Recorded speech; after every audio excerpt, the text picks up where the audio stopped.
Olá, você que está comigo junto aqui no Essencial da Bíblia, onde estamos estudando o suprassumo da Sagrada Escritura, que serve de base para você nortear a sua vida, entender o plano de Deus para a sua existência e, enfim, conhecer aquilo que é essencial da Bíblia Sagrada. E mais do que apenas um assentimento intelectual da Bíblia, nós queremos que você, a cada estudo aqui, tenha um encontro com o Espírito Santo que inspirou aqueles homens a produzirem no passado o livro sagrado de Deus. E hoje vocês estão vendo que aqui na nossa sala eu trouxe uma maquete para facilitar o estudo de hoje, que vai ser muito legal. Nós vamos saber o que a Bíblia fala sobre a doutrina, o ritual do tabernáculo, do santuário no Antigo Testamento e como isto era um evangelho em miniatura. Deus ensinando didaticamente em detalhes a vinda de Jesus e o significado do seu sacrifício por nós. Então, vamos fazer a nossa oração e começar o nosso estudo daqui a pouquinho. Oremos? Obrigado, querido Pai, pelas lições que nós temos da Bíblia Sagrada. Obrigado pelo privilégio que nós temos de mais um dia de vida estudando o teu sagrado livro. Dá-nos o teu Espírito para entendermos estas verdades em nome de Jesus. Amém, Senhor. Como Deus é didático e como ele parte muitas vezes do conhecido para o desconhecido a fim de ensinar lições ao seu povo. Foi isso que ele fez com os hebreus no passado. Você sabe, aquele grupo de descendentes de Jacó, das 12 tribos, que saíram ali do Egito, eram pessoas, eu estou falando daqueles que saíram na época de Moisés, eram pessoas provincianas, eles haviam sido escravos no Egito por longas e longas gerações. Eles não tinham cultura, não tinham filosofia, não tinham muito conhecimento, eram pessoas muito simples.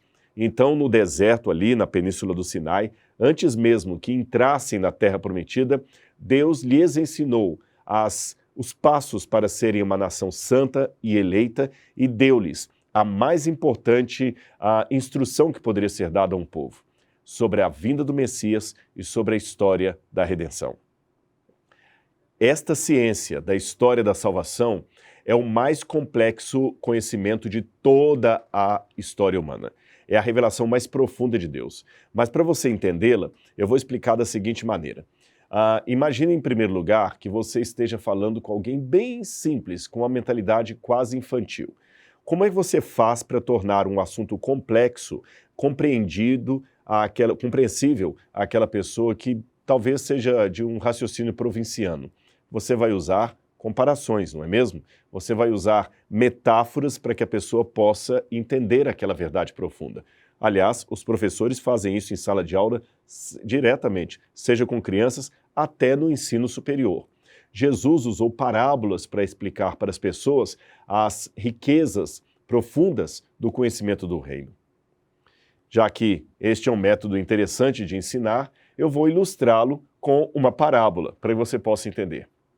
Imagine essa situação, um índio que nunca saiu da sua aldeia na floresta amazônica. Imagine um índio que nunca viu um carro, nunca viu um aparelho celular, nunca viu um computador, nunca viu uma cidade grande. Ele nasceu, cresceu e já está adulto ali no meio de uma tribo ainda não alcançada pela civilização, que não teve qualquer contato com o chamado homem branco. Nem a FUNAI jamais teve contato com essa tribo. Imagine isso. Há algumas poucas tribos ainda nessa circunstância que eu descrevi. Imagine uma dessas. E suponhamos que um desses índios seja tomado ali do meio da tribo e trazido até São Paulo. E você vai ser o guia desse índio em São Paulo. Ele vai ver muitas coisas que vão deixá-lo assim, surpreso, sem compreender o significado daquilo tudo. Imagina ele ali no centro de São Paulo, na Praça da Sé, vendo o metrô, pessoas gritando na rua, vendo prédios enormes feitos de concreto. Imagine como ele não vai baixar ao escutar o som de um helicóptero passando. Aquele barulho todo, aquela poluição sonora que os nossos ouvidos já estão acostumados, para ele vai ser algo estrondoso. Ele vai ver e captar imagens e sons que ele nem imagina o que é. E suponhamos que você consiga, na linguagem do índio, na língua dele, tentar explicar para ele o que ele viu, para que ele possa voltar para a aldeia e comunicar aos seus companheiros. Não adianta você falar com ele que aquilo ali no céu é um helicóptero, que aquilo ali é um metrô, em primeiro lugar, porque no idioma dele nem existem esses vocábulos. Então como é que você vai explicar aquilo para o índio? Você vai fazer comparações a partir do mundo que ele conhece. Ele vai ouvir a sua explicação, ele vai voltar para a aldeia e vai tentar contar o que ele viu através de símbolos. Talvez ele dirá, eu vi uma libélula enorme, com asas, com som de trovão, voando no céu com várias pessoas dentro dela. Eu vi uma lagarta de fogo enorme debaixo da terra, com pessoas dentro dela. E a lagarta parava, as pessoas entravam e saíam. Seria o metrô. Ele iria fazer as comparações e assim os índios poderiam ter uma ideia, ainda que vaga, da grande realidade que ele viu, que seria a cidade grande. Assim foi com Moisés. Deus mostrou o céu para Moisés e instruiu a Moisés do que ele estava vendo, mas era grandioso demais para Moisés. A língua que Moisés falava não tinha vocabulário suficiente para descrever tudo o que ele viu, que ele contemplou em visão.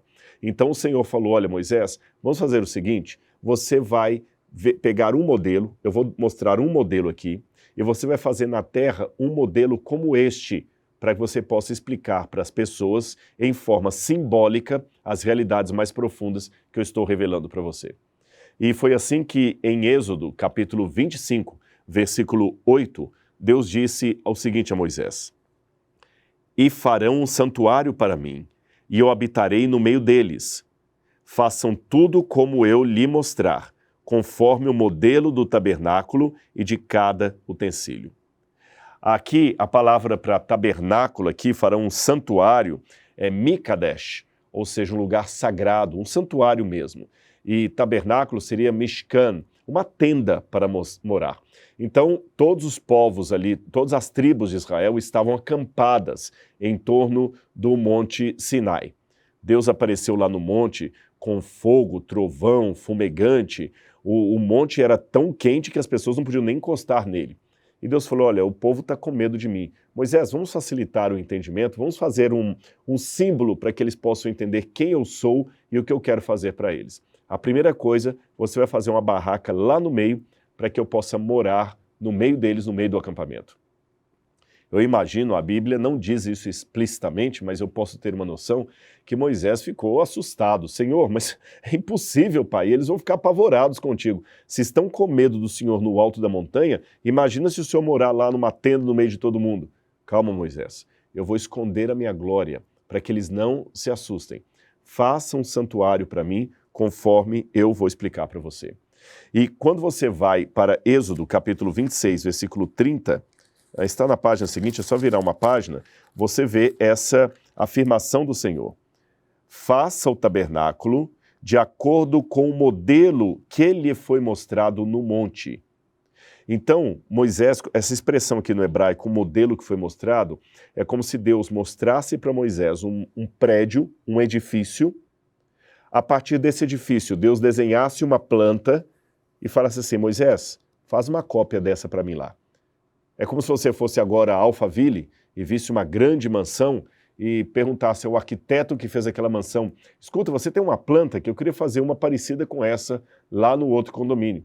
E vamos supor que você tenha autorização para isso, ele consegue a planta daquela casa e faz uma cópia para você. Talvez menor, modesta, mas é uma cópia.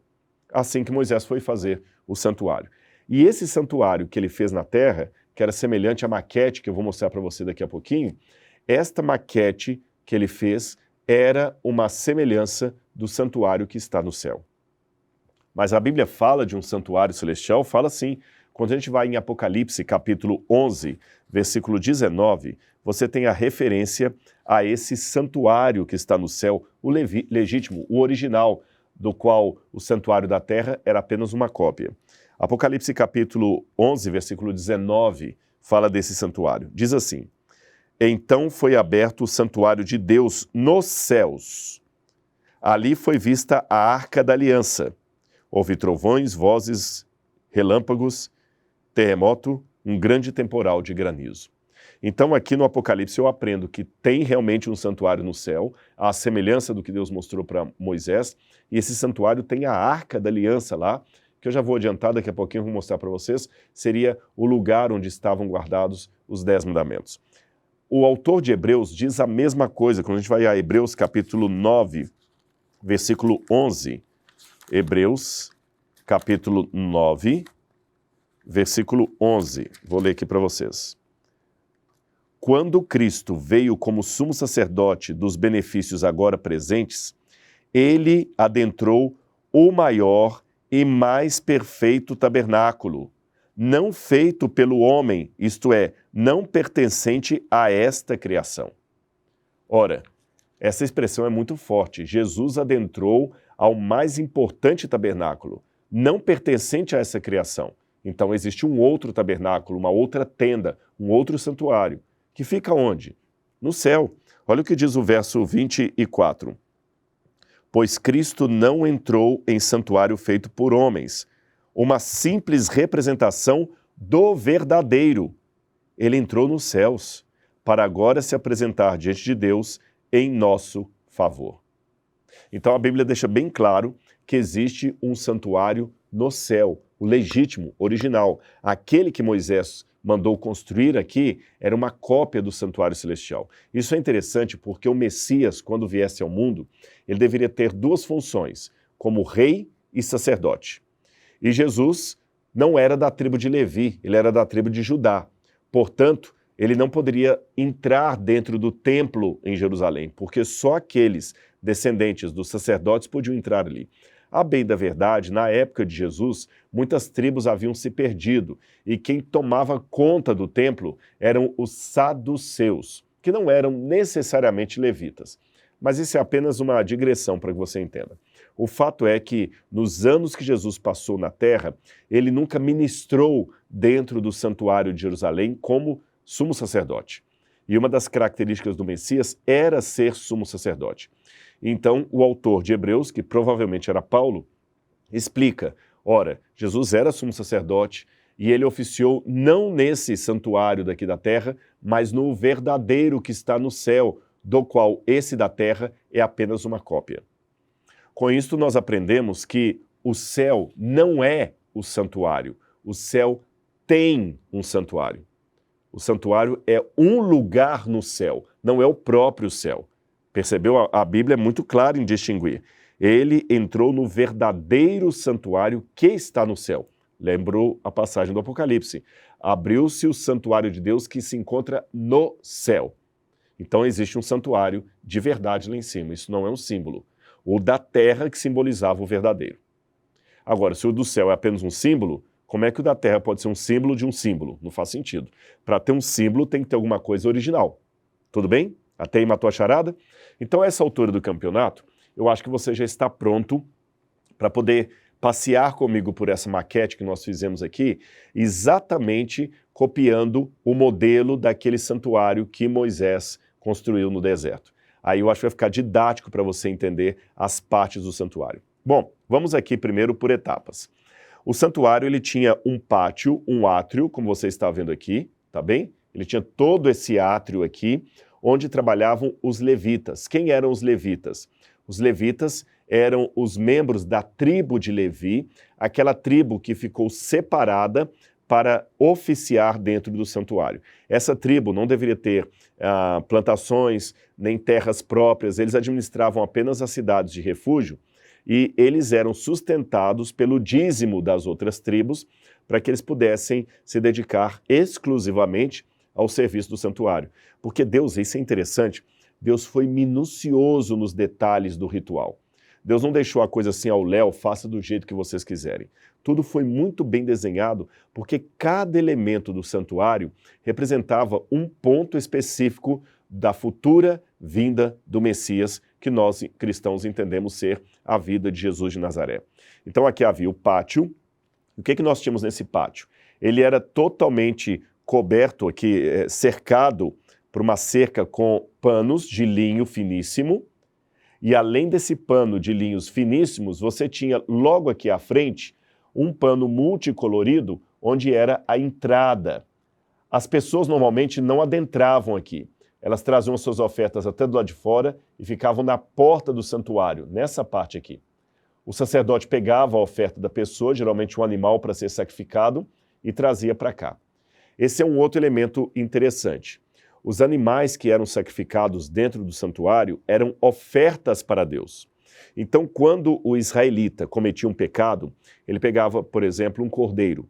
Ele trazia o cordeiro até a porta do santuário, o sacerdote examinava o cordeiro, ele não podia ter nenhum defeito, nenhuma mancha, nada. E depois que ele via que o cordeiro estava realmente pronto para ser sacrificado, a pessoa confessava verbalmente o pecado que ele cometeu. É curioso que a psicologia fala muito da importância de verbalizar os sentimentos, colocar para fora. E a Bíblia, já antecipando isso de maneira inspirada, dizia que a pessoa, quando cometia um pecado, não bastava apenas a essa pessoa se arrepender de maneira oculta. Ela tinha que arrepender, confessar o pecado e levar um sacrifício para o templo. Levava o cordeiro para que o cordeiro fosse morto no seu lugar. Note, o cordeiro não era uma troca para Deus. No mundo pagão era assim. Quando você queria receber alguma coisa do Deus, do ídolo, você dava um sacrifício para o ídolo e ele, em troca, lhe dava uma bênção. No ritual do santuário hebreu era diferente. Você não dava o cordeiro para agradar a Deus como se Deus precisasse da carne daquele animal. Você dava o cordeiro para que o cordeiro fosse morto no seu lugar, porque uma vez pecador, nós merecíamos a morte. E como nós não morremos, alguém tem que morrer no nosso lugar. Então aquele sacrifício era uma morte substitutiva. Vamos voltar aqui para a nossa maquete. Esse cordeiro então era trazido e ele vinha até essa primeira parte aqui. O que que nós temos aqui? O altar. Esse altar aqui de sacrifício era onde o animal era jogado aqui. Então você está vendo a pazinha para limpar toda a cinza. O corpo do animal era jogado aqui depois de imolado. Eles cortavam, degolavam o animal. Depois que imolavam o animal, o seu corpo era jogado aqui, queimado. As entranhas, as partes da gordura eram separadas para o sacerdote. E o sangue do animal que foi sacrificado era aspergido nas pontas do altar. Quando você anda mais para frente, você tem um outro móvel aqui no pátio do santuário. Você tem uma pia de bronze com água. O único elemento do santuário do qual nós não temos dimensões nem formato é esta pia de bronze. Nós só sabemos que ela era uma pia feita desse material e que ela ficava cheia d'água. Então a pessoa pegava a água daqui e se lavava antes de oficiar dentro do santuário. Os hebreus eram muito preocupados com a questão da purificação. Então o sacerdote tinha que se lavar. Mas o interessante, considerando que o bronze, que aquela água ali representava também um espelho, porque o bronze era o espelho da época, o sacerdote olhava para aquela água e via o seu próprio reflexo. E quando ele acabava de imolar o animal, que ele lavava as mãos com sangue ali, ele viu sangue misturando com a água. E tudo isso aqui simbolizava Jesus. Quer ver? Vamos a João capítulo 3, versículo 5. Quando Jesus no Novo Testamento vem e tem um diálogo com Nicodemos, Jesus diz o seguinte, Evangelho de João, capítulo 3, versículo 5. Vou ler para vocês. Respondeu Jesus: digo-lhe a verdade, ninguém pode entrar no reino de Deus se não nascer da água e do Espírito. Um pouco depois de ter encontrado com Nicodemos, Jesus fala a mesma verdade para a mulher samaritana. Jesus fala que se alguém beber da água que Jesus der, nunca mais terá sede. E a água purifica.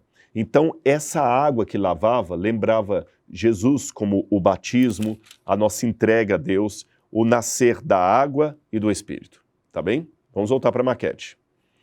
Depois desses elementos que ficavam aqui no pátio, no átrio do templo, do santuário, você tinha o próprio tabernáculo, propriamente dito, digamos assim. E ele era dividido em duas partes. Você tinha essa primeira parte aqui, que é chamada lugar santo, e a segunda parte aqui, que era chamada lugar santíssimo. Os dois cômodos do santuário eram separados por uma cortina imensa que ficava no meio aqui. Todos os dias, o sacerdote imolava o animal e trazia o sangue para oferecer nessa parte. apenas uma vez por ano, no dia do Yom Kippur, é que o sumo sacerdote entrava até no lugar santíssimo. E quais eram os móveis que nós tínhamos aqui dentro? Você tinha, em primeiro lugar aqui, você tem a mesa com 12 pães da presença, tá certo? Esses pães eram feitos sem fermento. Por que os pães vinham em número de 12? Porque 12 na Bíblia é o símbolo do povo de Deus. Você tem 12 tribos de Israel, 12 apóstolos, 12 filhos de Jacó, 12 portas na Nova Jerusalém, e o pão representava justamente o alimento que Deus deu aos hebreus durante a sua travessia pelo deserto. E representavam também Jesus. Jesus falou que ele era o pão da vida. Quando você vai aqui para o Evangelho de João, ainda no capítulo, vou pegar essa passagem para vocês, João capítulo 6, versículo 48, João capítulo 6, versículo 48, Jesus disse, eu sou o pão da vida. Então representavam Jesus também. Vamos para o próximo item aqui dentro do santuário. Além da mesa com os pães da presença, você tinha aqui também esse altar de incenso, onde fragrâncias aromáticas eram todos os dias oferecidas diante de Deus. Esse altar de incenso representava a oração dos santos, que sobe perante Deus como um incenso suave, como um cheiro agradável. Além da mesa dos pães da presença, dos 12 pães, e daquele altar de incenso, você tem mais um elemento aqui dentro do santuário. Esse aqui, olha. Vamos prestar atenção que vocês vão ver. Logo aqui, nós temos o candelabro de 7 chamas, que é chamado de menorá. O que chama a atenção da gente é que esse candelabro com 7 tochas era a única fonte de luz de todo o santuário. O santuário, ele era feito de madeira de acácia, revestido de ouro. Então você imagina que quando acendiam as luzes do candelabro, todo esse ouro reluzia e ficava um lugar muito iluminado, lindo aqui dentro.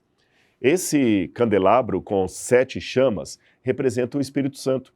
Tanto é que no Apocalipse você tem Jesus andando entre os 7 candelabros que representam as 7 igrejas e a chama do Espírito Santo. E o próprio Jesus falou, eu sou a luz do mundo. O curioso é que todo esse prédio do santuário, ele era feito, como eu disse, de madeira de acácia.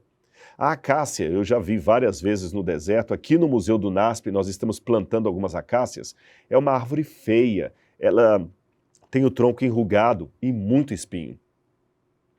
Agora, como é que uma madeira tão feia dessa vai servir no santuário? Olha a orientação de Deus. Você vai pegar as tábuas de madeira de acácia, que, como eu disse, era uma árvore feia, enrugada, e vai revesti-las de ouro. Isso significa o que Deus quer fazer na sua vida. Eu e você somos como a madeira da acácia. Estamos resistindo no deserto dessa vida, cheios de espinhos, cheios de problemas, cheios de cicatrizes dos traumas que a vida deixa sobre nós, mas Deus nos reveste com a sua justiça, com o ouro da sua justiça. E quando o Espírito Santo, representado pelo candelabro, brilha no mundo, nós refletimos a luz do Espírito Santo e refletimos a glória de Deus para as pessoas. Isto é lindo, isto é maravilhoso. Vamos a mais uma parte do santuário. Como eu falei, uma vez por ano, o sumo sacerdote entrava no lugar santíssimo. Vamos ver esse lugar agora. Voltemos aqui para a nossa maquete. O lugar santíssimo estava justamente aqui dentro, ó, aqui onde eu estou apontando. Dentro do lugar santíssimo, você só tinha um elemento, a Arca da Aliança. Esta arca era feita com a tampa completamente de ouro, chamada de propiciatório, tendo 2 querubins de ouro em cima dela, e dentro dessa arca você tinha alguns elementos importantes. Você tinha, em primeiro lugar, os 10 mandamentos de Deus.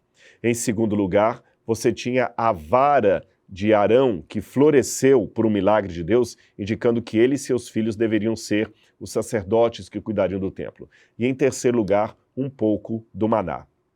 É curioso que naquela passagem que eu li para vocês, de Apocalipse 11, 19, quando diz que abriu-se o santuário de Deus que se encontra no céu e foi vista a Arca da Aliança no seu santuário, isso me chama atenção, porque muitos teólogos dizem que os mandamentos de Deus caducaram na cruz, não tem mais lugar na dispensação cristã. Mas se os mandamentos perderam seu valor, o que será que João viu lá no santuário celestial, quando ele diz que contemplou a Arca da Aliança no santuário? Quais eram os mandamentos que estavam ali? E por que elas continuavam no céu se os mandamentos foram abolidos? Mais um elemento. Você vê que até a lei que Moisés deu aqui na terra era uma cópia da lei verdadeira que está no céu. Isso é muito significativo. Agora, continuando aqui a nossa apresentação, ainda tem mais uma coisa que me chama a atenção em tudo isso que eu gostaria de mostrar para vocês aqui. Evangelho de João, capítulo 6, versículo 48, mas eu vou dar mais dois exemplos de como o santuário, nos mínimos detalhes, relembram e apontam para o que haveria de acontecer. Lembra que eu falei aqui do altar de sacrifício, que eu até mostrei para você, que ele tinha os quatro cantos aqui do santuário, do altar, melhor dizendo, onde o animal era imolado e jogado aqui para ser queimado, nessa parte aqui? Pois é. Quando nós vamos para o livro de Levítico, capítulo 1, versículo 11, olha como a vítima deveria ser sacrificada nesse altar. Levítico, capítulo 1, versículo 11. Vou ler para vocês aqui essa passagem da Bíblia. Primeiro capítulo de Levítico, capítulo 1, versículo 11. Vamos ler. O animal será morto no lado norte do altar perante o Senhor. No lado norte do altar. Ou seja, naqueles 4 cantos do altar, o sacerdote deveria olhar para o canto norte e ali que o animal deveria ser sacrificado. Por que do lado norte do altar? Por 2 motivos. Primeiro, porque, biblicamente falando, o norte era de onde vinham os ataques da Babilônia, o ataque da Assíria, o mal vem do norte. E, em segundo lugar, a vítima deveria ser sacrificada apontando para o lado norte do altar. Aí você vai na época do Novo Testamento. Embora nós não saibamos com certeza absoluta onde Jesus foi crucificado, os 3 lugares possíveis estão exatamente no canto norte de onde ficava o antigo altar no Templo de Jerusalém. Ou seja, Jesus foi sacrificado olhando para o canto norte do altar, exatamente como a vítima deveria ser sacrificada. Eu não sei quantos de vocês que estão me assistindo que são católicos, e você já deve ter visto que na igreja, o padre, quando vai consagrar a hóstia, ele fala, eis o Cordeiro de Deus que tira o pecado do mundo. Aí ele quebra, Senhor, eu não sou digno de que entreis em minha morada, mas dizeis uma só palavra e sereis salvo. Por Cristo, com Cristo e em Cristo. Aí você sabe esse pedaço da liturgia da missa. Sabe por que o padre fala, eis o Cordeiro de Deus que tira o pecado do mundo? Essa frase, originalmente, quem falou foi João Batista, que quando viu Jesus vindo para ser batizado, apontou Jesus, tomado, é claro, pelo Espírito Santo, e falou, vejam, este é o Cordeiro de Deus que tira o pecado do mundo. Ora, de todos os animais que eram sacrificados no tabernáculo, o que mais participava de sacrifícios diários era justamente o cordeiro. Então ali nós estamos aprendendo pelo Novo Testamento que aquele cordeiro que era sacrificado apontava simbolicamente para Cristo, o Cordeiro de Deus que viria a ser sacrificado por nós na cruz do Calvário. Faz sentido ou não? E já que eu expliquei para você que aquele sacrifício que o pecador trazia até a porta do santuário não era uma barganha com Deus, mas era uma forma de falar, Senhor, perdão, eu pequei, confesso meu pecado, mas alguém vai morrer no meu lugar? Lembra que eu falei isso? O cordeiro era para ser morto no lugar do pecador? Jesus foi o Cordeiro de Deus que morreu em nosso lugar. Então até Paulo vai explicar no Novo Testamento que o erro dos hebreus, dos judeus, era pensar que o sacrifício que eles faziam no tabernáculo é que os purificava do pecado, que trazia remissão. Não. O pecado que nós cometemos, explica Paulo, ele não pode ser remido pelo sangue de bois, de cordeiros, de carneiros. Não. Estes animais que eram sacrificados aqui apenas simbolizavam a vinda do Cordeiro de Deus, cujo sangue pode, não simbolicamente, mas literalmente, nos limpar de todo o pecado. E aqui eu estou me referindo a Jesus de Nazaré e o sacrifício que ele fez por nós na cruz do Calvário. O último ponto que eu queria mostrar para vocês. A Bíblia conta que quando Jesus morreu na cruz do Calvário, aconteceu algo muito interessante. Vamos a Mateus, capítulo 27, que narra esse momento em que Jesus morre na cruz do Calvário, como eu disse, como o Cordeiro de Deus morrendo em nosso lugar. Aqui, Mateus, capítulo 27, versículo 54, diz assim: Quando o centurião e os que com ele vigiavam Jesus viram o terremoto e tudo o que havia acontecido, ficaram aterrorizados e exclamaram: verdadeiramente este era o Filho de Deus. Raciocine comigo, aqueles centuriões romanos eram pagãos. O que aconteceu ali que os fez entender que quem estava morrendo na cruz do Calvário era o próprio Filho de Deus? Qual foi o evento que despertou neles essa consciência de que Jesus não era um homem comum, mas o próprio Filho de Deus? A resposta está justamente no que aconteceu no santuário de Jerusalém. Olha o que diz o verso 51. Naquele momento, o véu do santuário rasgou-se em duas partes, do alto a baixo, e a terra tremeu. Vamos voltar para a nossa maquete e você vai entender.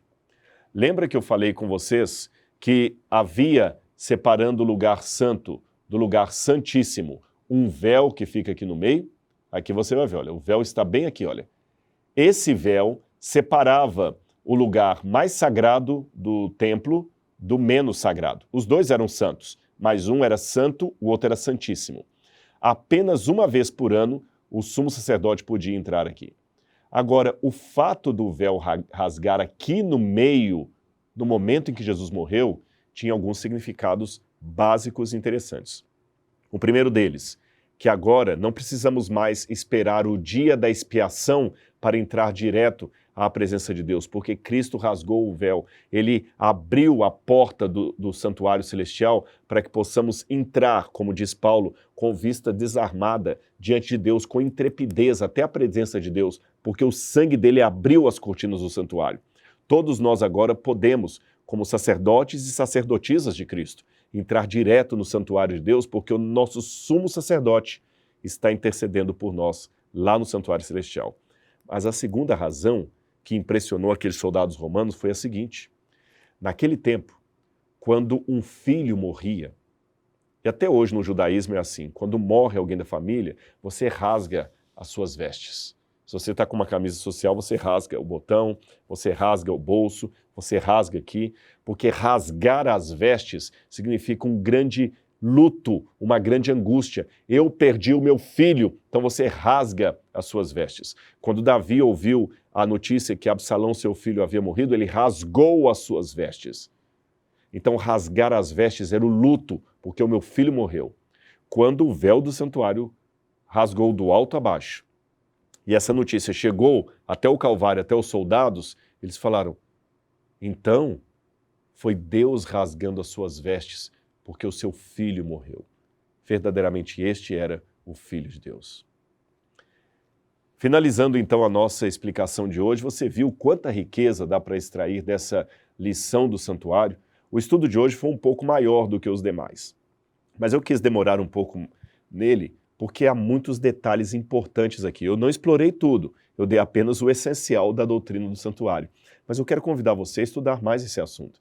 Tem muita coisa linda aqui, que aponta ao Evangelho em miniatura. Agora, se eu posso terminar esse estudo de uma maneira espiritual, sabe como eu faria? Lembra que no ritual do santuário aqui nós temos estágios de comparecimento perante Deus. A multidão de pecadores ficava fora do pátio. Os levitas, dentro do pátio. O sacerdote entrava no lugar santo. E só o sumo sacerdote que entrava no lugar santíssimo. Isto pode, simbolicamente, representar os níveis de intimidade com Deus. Há pessoas que têm uma relação com Deus apenas de arraial. Há outros que acabam entrando para uma igreja, tem uma religião ali e tem uma vida até de pátio, de ritualismo. Há outros que até aprofundam um pouquinho mais na vida espiritual e vêm até o lugar santo. Mas há aqueles, e eu espero que você esteja dentre eles, que conseguem tal intimidade com o Pai, que ele entra no lugar santíssimo. Não por conta própria, não por mérito próprio, mas há pessoas, e eu espero que você e eu estejamos entre elas, que conseguem chegar até o lugar santíssimo. Não por mérito próprio, mas porque Jesus, o sumo sacerdote, franqueou entrada para nós. E então, vamos ter acesso ao Pai? Vamos ter intimidade com Deus? Jesus morreu na cruz do Calvário e permitiu isso. Você pode hoje, através da oração, pela fé e pelo sangue do Cordeiro, ser elevado espiritualmente até o santuário celestial, entrar lá no Santo dos Santos, diante da presença de Deus Pai, e chamá-lo de meu Senhor, meu Deus, meu Pai. Que Deus abençoe sua vida e que a doutrina do santuário possa fazer você se apaixonar ainda mais pela história da redenção, pela história da nossa salvação. Um grande abraço e eu aguardo você no nosso próximo estudo. Tchau, tchau.